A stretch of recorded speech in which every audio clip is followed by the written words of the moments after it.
যে কথা কাজে মিল পায়, পীর সাহেব চরমোনাই। আজকে আমাদের মাঝে সেই ব্যক্তিটা আছেন। বাংলাদেশে 1947 সালে ভারত ভাগ হয়েছিল দ্বিজাতি তত্ত্বের ভিত্তিতে, এবং এই ভূখণ্ড পরিচালিত হওয়ার কথা ছিল ধর্মীয় ভাবে। অথচ বাংলাদেশ স্বাধীন হওয়ার পরেও এই দেশে সবচাইতে বেশি নির্যাতিত হয়েছে আলেম ওলামারা। জাতীয় যুব কনভেনশনের এই পর্যায়ে বক্তব্য নিয়ে আসছেন হিন্দু মহাজোটের সম্মানিত মহাসচিব গোবিন্দ চন্দ্র প্রামাণিক।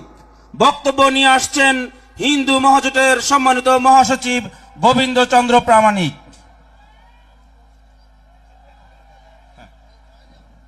ইসলামী যুব আন্দোলনের আজকের এই মহাসমাবেশে আমি আমন্ত্রিত হয়ে নিজেকে অত্যন্ত ধন্য মনে করছি।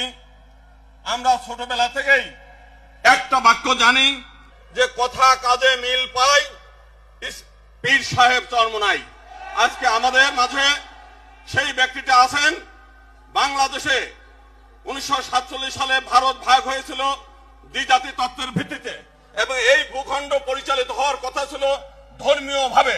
অথচ বাংলাদেশ স্বাধীন হওয়ার পরেও এই দেশে সবচাইতে বেশি নির্যাতিত হয়েছে আলেম ওলামারা। এবং আমরা দেখেছি যে যতগুলো হিন্দুদের বাড়ি হামলা হয়েছে, লুটপাট হয়েছে, অগ্নিসংযোগ করেছে, সবই করেছে আওয়ামী লীগ, কিন্তু দায় পড়েছে, তারা কৌশলগতভাবে দায় দিয়েছে ইসলামী বিষয়ের উপরে। আজকে আমরা চাই যে আজকে যে বৈষম্য বিরোধী যে আন্দোলন, সেই আন্দোলনের ফলে আজকে একটা মুক্ত বাংলাদেশ আমরা পেয়েছি।